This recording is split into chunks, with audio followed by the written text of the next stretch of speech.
내 이름은 김현수, 50세다. 대기업 화학회사에서 27년째 근무하며 올해 드디어 상무 승진을 앞두고 있다. 결혼한 지 22년, 대학교 4학년인 딸 수진이와 대학교 1학년인 아들 민우가 있다. 아내 은주는 47세로 결혼 전엔 은행에서 일했지만 아이들 때문에 그만뒀다. 20대 때는 정말 예뻤다. 회사 동료들이 부러워할 정도로. 하지만 세월 앞에 장사 없다고. 이제는 그냥 평범한 중년 여성이 되었다. 문제는 은주 본인이 그 사실을 받아들이지 못한다는 것이었다. 여보, 나 너무 늙었나? 어느 날 저녁 거울 앞에서 자신의 얼굴을 이리저리 만지작거리던 은주가 물었다. 눈가 주름과 팔자주름이 조금 생긴 정도인데 나이에 비하면 괜찮은 편이라고 생각했다. 뭔 소리야. 나이에 비해 젊어 보이는데. 진짜? 정말 그렇게 생각해? 당연하지. 걱정 말고 일찍 자. 나는 대충 대답하고 노트북을 열었다. 승진 심사를 앞두고 신경 쓸 게 한두 가지가 아니었다. 은주의 한숨 소리가 들렸지만 그때는 그냥 갱년기 때문이겠거니 했다. 변화는 은주가 고등학교 동창회에 다녀온 후부터 시작됐다. 현수야, 나 정말 충격받았어. 동창회에서 돌아온 은주의 표정이 심상치 않았다. 왜? 무슨 일 있었어? 선미가 그러더라고. 은주야, 너 많이 늙었네. 옛날엔 그렇게 예뻤는데. 순간 뭐라고 말해야 할지 몰랐다. 솔직히 선미라는 친구가 누군지도 기억나지 않았고 그런 말을 들었다고 해서 그렇게까지 상처받을 일인가 싶었다. 그런 말 신경 쓰지 마. 그 친구도 나이 들긴 마찬가지잖아. 아니야. 선미는 진짜 관리를 잘해서 나보다 훨씬 젊어 보였어. 나만 늙었더라고. 은주는 그날 밤 거의 잠을 이루지 못했다. 나는 옆에서 코를 골았지만 은주가 뒤척이는 소리가 계속 들렸다. 다음 날부터 은주의 행동이 달라졌다. 화장품을 바꾸고 옷도 새로 사고 헬스장에도 등록했다. 처음에는 긍정적인 변화라고 생각했다. 엄마, 요즘 왜 이렇게 꾸미고 다녀? 대학생인 딸 수진이가 직설적으로 물었다. 나도 예뻐지고 싶으니까. 문제 있어? 아니긴 한데 좀 과하지 않나? 은주의 목소리에 날이 서 있었다. 예전 같으면 딸과 이런 식으로 대화하지 않았는데 그러던 어느 날 같은 아파트에 사는 박미영이 우리 집에 놀러왔다. 45세인 미영이는 허영심이 강하기로 유명했다. 명품백을 들고 다니고 골프도 배우고 동네에서 제일 잘 나간다고 자부하는 여자였다. 은주야, 요즘 고민 많아 보인다. 응, 나이가 들어가니까 우울해. 그럴 줄 알았어. 나도 작년에 똑같았거든. 그런데 정말 좋은 곳 알아? 미영이가 신비로운 표정으로 말했다. 어디? 강남에 성형외과가 있는데 원장님이 정말 실력이 좋아. 나도 거기서 했거든. 미영이의 얼굴을 자세히 보니 확실히 예전보다 젊어 보였다. 눈가 주름이 거의 없어진 게 보였다. 성형수술? 그건 좀. 아니야. 수술까지는 아니고 간단한 시술이야. 보톡스, 필러 이런 거. 금방 끝나고 아프지도 않아. 은주의 눈빛이 달라졌다. 뭔가 희망을 찾은 것 같은 표정이었다. 정말 효과 있어? 당연하지. 나 10살은 젊어 보인다고 하더라고. 원장님도 정말 친절하시고. 미영이는 명함을 꺼내 은주에게 건넸다. 라벨라 성형외과라고 적혀 있었다. 한번 상담이라도 받아봐. 상담은 공짜니까. 그날 밤 은주가 조심스럽게 물었다. 여보, 나 성형외과 상담 받아볼까? 나는 반사적으로 고개를 저었다. 굳이 그럴 필요 있어? 나이에 맞게 사는 게 좋지. 미영이는 정말 젊어 보이더라고. 나도 한번. 돈도 많이 들고 부작용도 있다던데. 상담만이라도. 은주의 목소리에 간절함이 담겨 있었다. 22년을 함께 살면서 이런 톤으로 부탁하는 걸 처음 들었다. 솔직히 귀찮았다. 승진 심사 때문에 머리가 복잡한데 아내의 성형수술 고민까지 신경 쓰고 싶지 않았다. 그냥 한번 다녀와서 비싸다는 걸 확인하면 포기하겠거니 했다. 알겠어. 한번 상담받아봐. 은주의 얼굴이 환해졌다. 그때만 해도 이것이 우리 가정을 완전히 바꿔놓을 사건의 시작인 줄은 몰랐다. 다음 주에 은주는 미영이와 함께 강남의 성형외과에 갔다. 저녁에 돌아온 은주의 표정이 들떠 있었다. 어땠어? 원장님이 정말 친절하시더라고. 내가 원래 미인인데 조금만 손보면 20대로 돌아갈 수 있다고 하시네. 그 말을 듣는 순간 뭔가 찜찜했다. 장사하는 사람이 손님에게 하는 전형적인 말 아닌가. 비용은 얼마나 든다던? 생각보다 많지 않아. 한 달에 80만 원 정도? 80만 원이 적은 돈인가? 하지만 은주가 워낙 간절해하니 한두 번 정도는 괜찮을 것 같았다. 그래, 한번 해봐. 내가 허락한 순간 은주의 인생이 완전히 달라지기 시작했다는 걸 그때는 알지 못했다. 은주가 첫 시술을 받고 온 날 확실히 달라 보였다. 눈 밑 지방 제거라고 했는데 부기가 가라앉고 나니 10년은 젊어 보였다. 회사 동료들도 사모님 관리 잘 받으시네라고 농담 반 진담 반으로 말했다. 효과 좋네. 돈값은 하는구나. 내가 한마디 하자 은주가 환하게 웃었다. 오랜만에 보는 진짜 웃음이었다. 그죠? 원장님이 정말 실력이 좋으세요. 원장님. 은주가 그 의사를 부르는 호칭이 묘했다. 보통 의사 선생님이라고 하지 않나? 하지만 별로 신경 쓰지 않았다. 승진 심사 준비로 머리가 복잡했으니까. 문제는 그 다음부터였다. 은주의 병원 방문 횟수가 늘어나기 시작했다. 처음엔 한 달에 한 번이었는데 어느새 일주일에 2번씩 가고 있었다. 왜 이렇게 자주 가? 애프터 케어 받으러요. 관리 안 하면 원래대로 돌아간다고 하네요. 애프터 케어. 그럴듯한 말이었다. 하지만 뭔가 석연치 않았다. 눈 밑 지방 제거가 그렇게 지속적인 관리가 필요한 시술인가? 더 이상했던 건 은주의 변화였다. 예전에는 저녁 7시면 집에 있었는데 이제는 9시, 10시까지 늦어지는 일이 잦아졌다. 오늘은 왜 이렇게 늦어? 보톡스 맞았는데 부작용 검사 받느라 시간이 걸렸어요. 부작용 검사를 저녁 시간에 하나? 의문이 들었지만 추궁하지 않았다. 27년째 회사 생활을 하면서 배운 게 있다면 확실하지 않은 건 성급하게 입에 담지 않는다는 것이다. 그런데 어느 날 밤 은주의 휴대폰에서 카카오톡 알림음이 계속 울렸다. 새벽 1시였다. 누가 이 시간에 연락해? 아, 미영 언니가 내일 병원 갈 건 물어보네요. 미영이가 새벽 1시에 병원 얘기를? 이상했지만 역시 말하지 않았다. 대신 조용히 관찰하기 시작했다. 다음 날부터 은주의 행동을 유심히 봤다. 27년을 함께 살면서 생긴 관찰력이었다. 작은 변화들이 눈에 들어오기 시작했다. 휴대폰을 예전보다 조심스럽게 다뤘다. 화장실 갈 때도 가져가고 충전할 때도 화면을 아래로 뒤집어 놨다. 그리고 화장품이 늘어났다. 명품 브랜드도 보였다. 이 크림 새로 샀네? 네.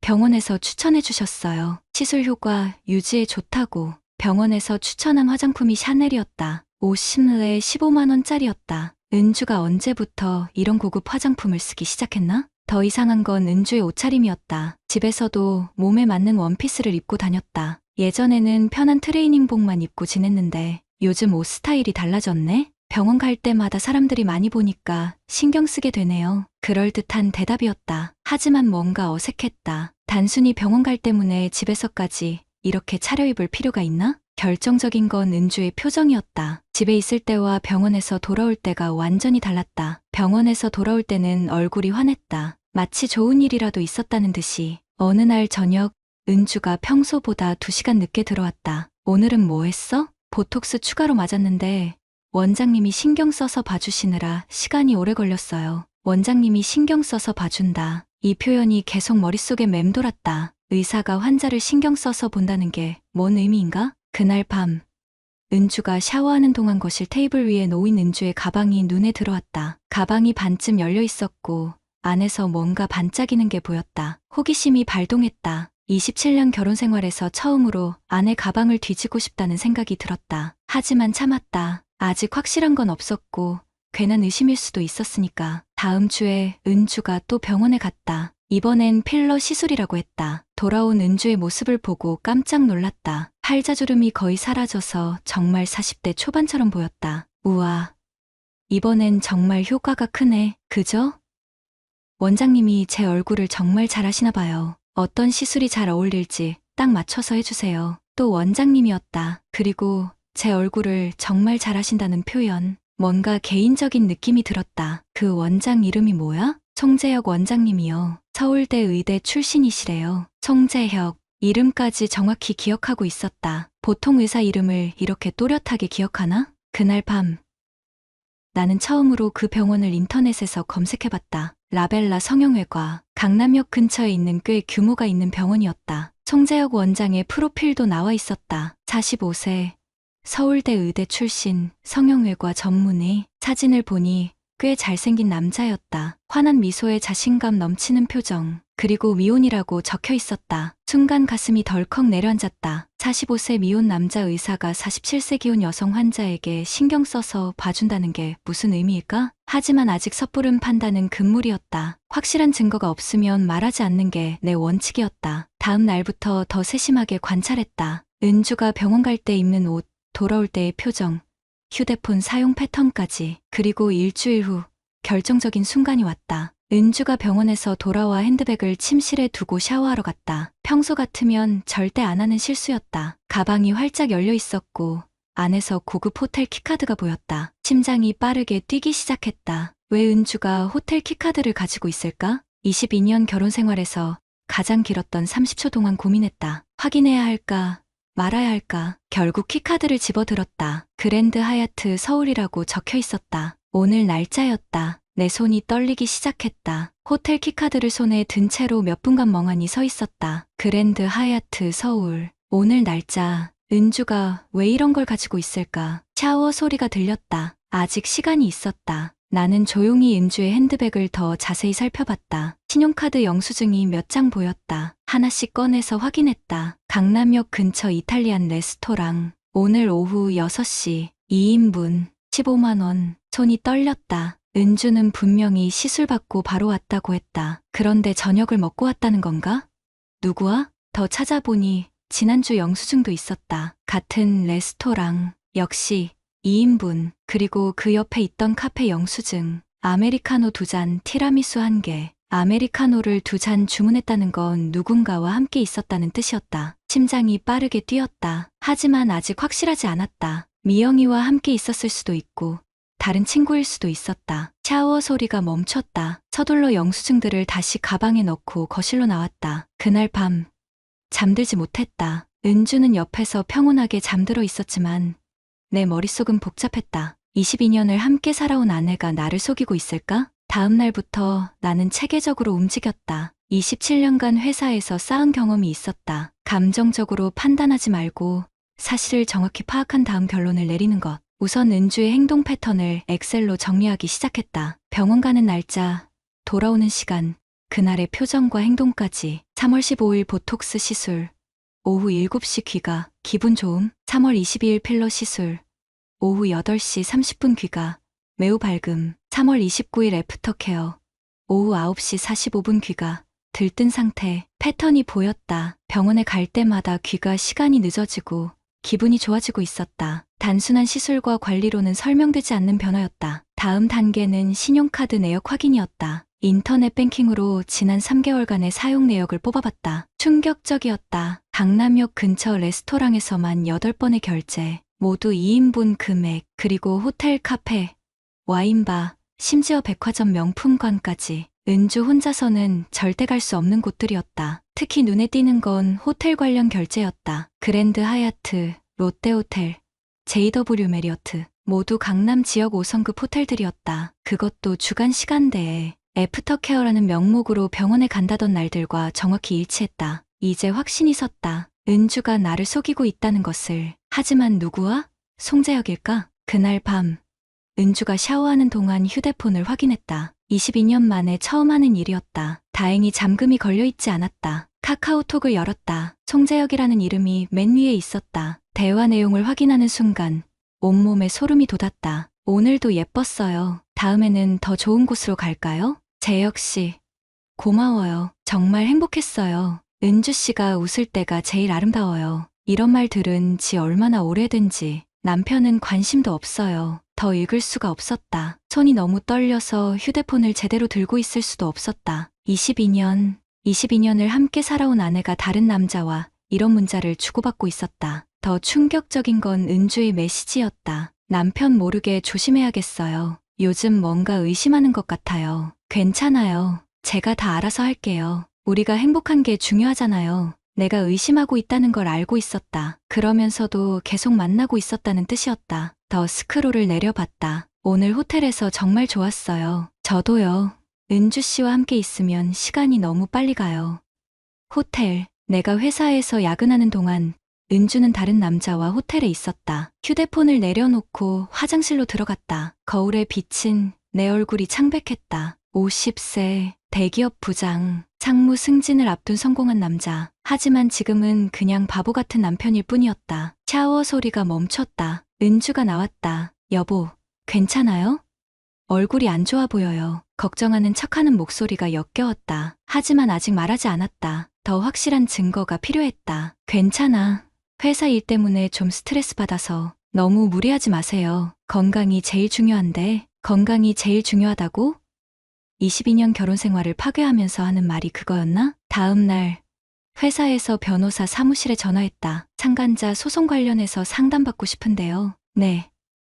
언제 오실 수 있으세요? 오늘 퇴근 후에 가능할까요? 퇴근 후 변호사 사무실에서 들은 얘기는 현실적이었다. 증거가 충분하시면 승소 가능성은 높습니다. 다만 위자료는 1,500만 원 정도 예상하시고 실제 횟수는 3,050% 정도로 보시면 됩니다. 비용은 얼마나 들까요? 착수금 300만 원, 성공보수 10% 정도입니다. 하지만 무엇보다 확실한 증거가 중요합니다. 집에 돌아와서 더 철저히 조사했다. 카카오톡 대화를 스크린샷으로 찍어서 저장하고 신용카드 내역도 출력했다. 호텔 키카드도 사진으로 남겼다. 일주일 후 결정적인 순간이 왔다. 은주가 오늘 병원에서 새로운 시술 상담받아야 한다며 나갔다. 나는 회사에서 반차를 내고 그 병원 근처에서 기다렸다. 오후 4시 은주와 송재혁이 병원에서 나오는 것을 봤다. 그들은 자연스럽게 팔짱을 끼고 걸어갔다. 22년 만에 보는 아내의 모습이었다. 다른 남자와 팔짱을 끼고 걷는 모습. 그들은 호텔로 들어갔다. 차 안에서 2시간을 기다렸다. 오후 6시에 그들이 나왔다. 은주의 얼굴에는 행복한 미소가 가득했다. 22년 결혼 생활에서 한 번도 보지 못했던 표정이었다. 집에 돌아온 은주에게 물었다. 오늘 뭐 했어?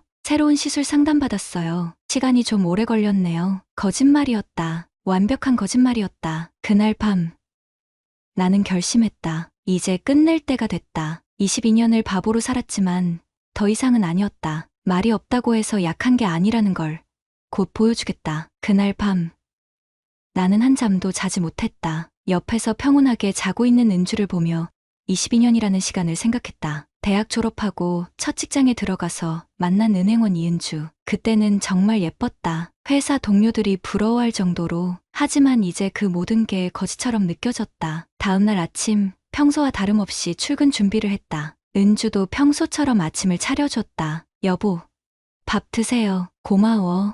마지막일지도 모르는 아침 식사였다. 하지만 아직 말하지 않았다. 모든 준비가 끝난 후에 말할 작정이었다. 회사에서 변호사에게 다시 전화했다. 지난번에 상담받았던 김현수입니다. 증거를 더 확보했는데 한번 봐주실 수 있을까요? 네. 오늘 오후에 오세요. 오후에 변호사 사무실에서 모든 증거를 보여줬다. 카카오톡 스크린샷, 신용카드 내역, 호텔 키카드 사진, 그리고 내가 직접 목격한 장면까지. 이 정도면 충분합니다. 승소 가능성 90% 이상이에요. 변호사의 표정이 확신에 차 있었다. 위자료는 얼마나 받을 수 있을까요? 혼인 기간이 22년이고 증거가 명확하니까 1,200만 원 정도 예상됩니다. 다만 실제로는 50만 600만 원 정도 받으실 수 있을 것 같고요. 그게 다예요? 네.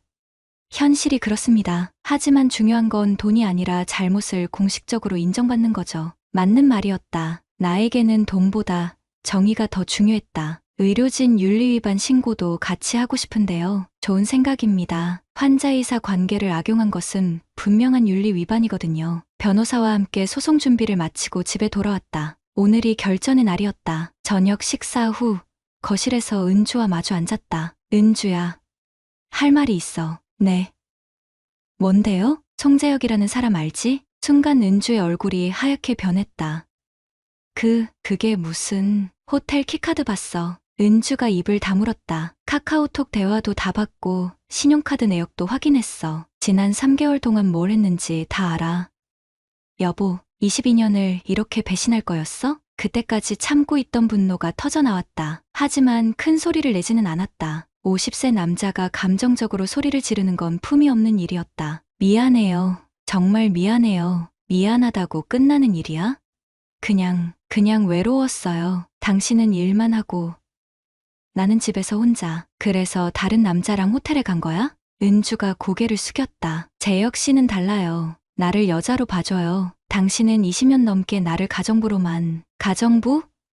22년 동안 벌어다 준 돈으로 편하게 살게 해준 게 가정부 취급이야? 그게 아니라 이제 변명은 됐어. 내일 소송 들어간다. 은주의 얼굴이 더욱 하얗게 변했다. 소송? 설마 상간자 소송이야. 그리고 송재혁은 의료진 윤리위반으로 신고할 거고. 여보, 제발 생각해봐요. 애들도 있는데. 애들? 지금까지 애들 생각했어? 바로 그때 딸 수진이가 방에서 나왔다. 대학교 4학년, 22세, 이제 다 큰 어른이었다. 아빠, 무슨 일이에요? 목소리가. 수진아, 엄마가 다른 남자랑 바람 폈어. 직설적으로 말했다. 어차피 숨길 수도 없는 일이었고 딸도 알 권리가 있었다. 뭐라고요? 수진이의 표정이 충격으로 일그러졌다. 엄마, 진짜예요? 수진아, 엄마가 설명할게. 설명은 무슨, 증거 다 있어. 그때 아들 민우도 나왔다. 대학교 1학년, 20세, 키가 나보다 훨씬 컸지만 아직 어른스럽지 못한 얼굴이었다. 무슨 일이에요? 민우야, 너도 들어. 나는 아이들에게 모든 상황을 설명했다. 은주의 성형외과 출입, 송재혁과의 관계, 호텔에서의 만남까지. 엄마, 왜 그랬어요? 수진이가 울먹이며 물었다. 엄마도 사람이야. 외롭고 힘들었다고. 그래서 아빠를 배신한 거예요? 민우가 차가운 목소리로 말했다. 20세지만 상황을 정확히 파악하고 있었다. 민우야, 엄마 입장도 이해해줘. 이해해요?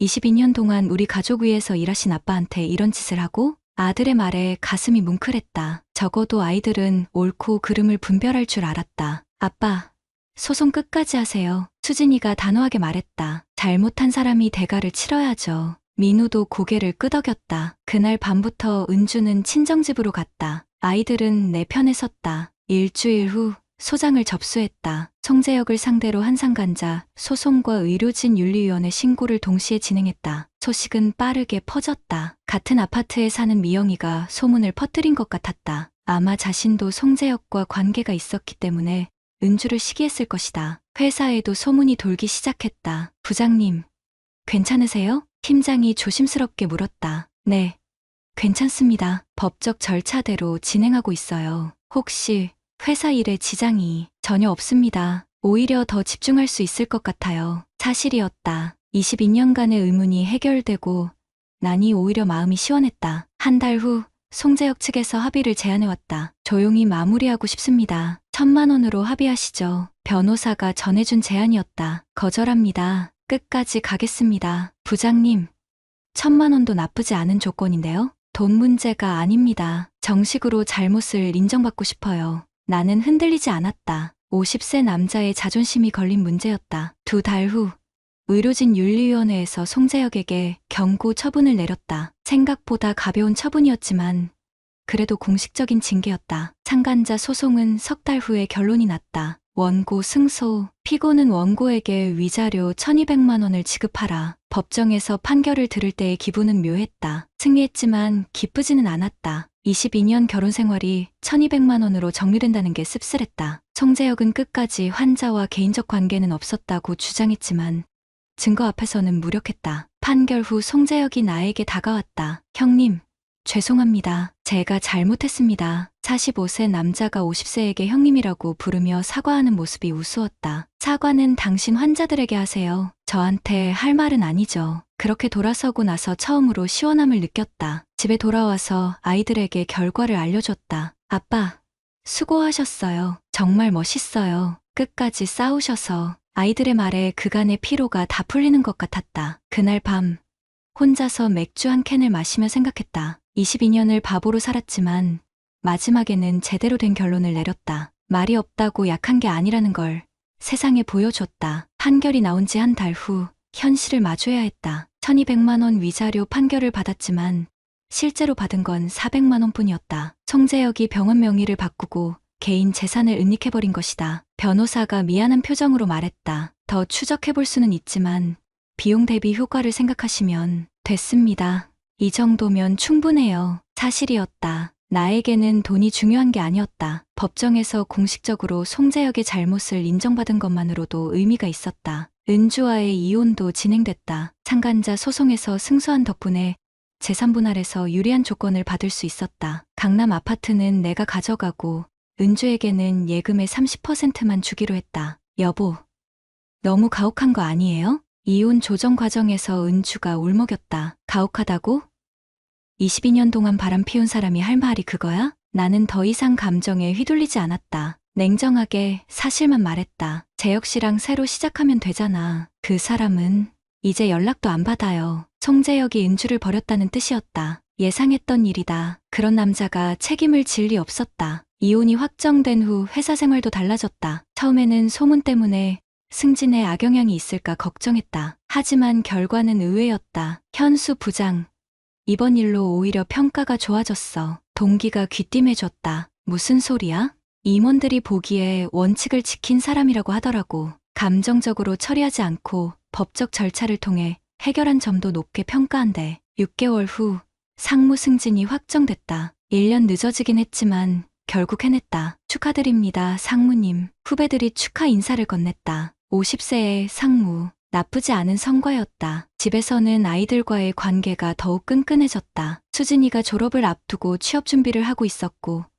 민우는 대학교 2학년이 되었다. 아빠, 저 결혼하면 아빠처럼 살고 싶어요. 어느 날 저녁 수진이가 말했다. 아빠처럼?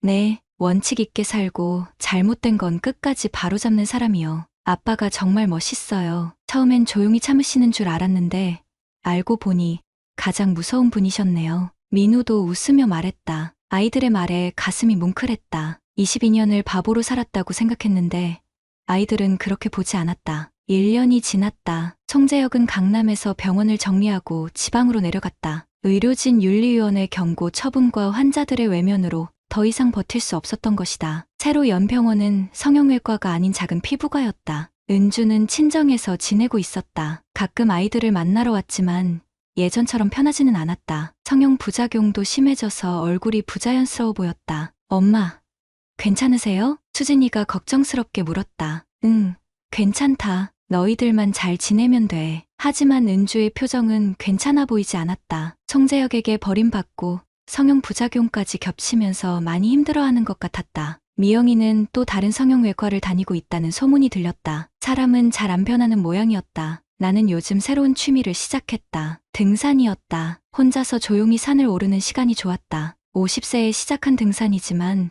체력도 좋아지고 마음도 편해졌다. 아빠, 저도 같이 가면 안 돼요? 민우가 따라오고 싶다고 했지만 나는 혼자만의 시간을 원했다. 22년 동안 가족을 위해 살았으니 이제는 나를 위한 시간이 필요했다. 어느 날 비슷한 상황을 겪고 있다는 후배가 찾아왔다. 상무님, 제 아내도 뭔가 이상해요. 어떻게 해야 할까요? 후배는 35세로 나보다 15살 어렸다. 확실한 증거를 먼저 확보해. 감정적으로 대응하지 말고. 네.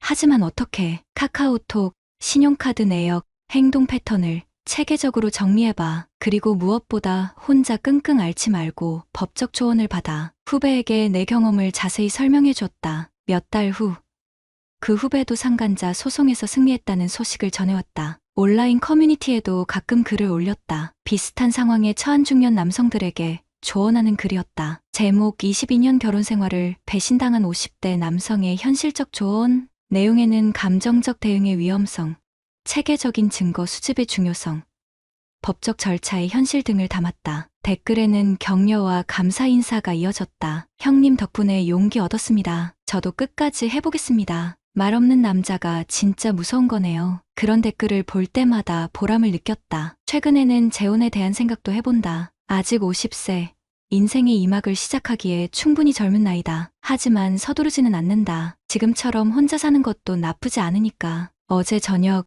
수진이와 민우가 함께 저녁을 먹으며 이야기했다. 아빠, 저희는 아빠가 행복하시면 좋겠어요. 아빠 덕분에 정의가 뭔지 배웠어요. 아이들의 말에 미소가 나왔다. 22년을 바보로 살았다고 생각했지만 이런 아이들을 키운 건 헛된 시간이 아니었다. 오늘도 평범한 하루를 보냈다. 회사에서 상무로서 업무를 처리하고 저녁에는 아이들과 함께 식사하며 하루를 마무리했다. 22년 전과 크게 다르지 않은 일상이지만 마음은 완전히 달랐다. 이제는 내가 선택한 삶이었다. 억지로 참고 사는 삶이 아니라 내 의지로 꾸려가는 삶이었다. 그것만으로도 충분했다. 나는 이제 안다. 말이 없다고 해서 약한 게 아니라는 걸. 성실하게 사는 사람이 바보가 아니라는 걸. 그리고 잘못한 사람은 반드시 대가를 치러야 한다는 걸.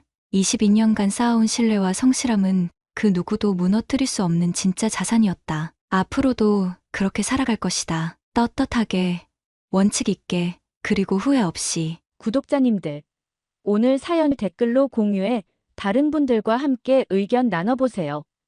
저도 읽어보며 소통하겠습니다.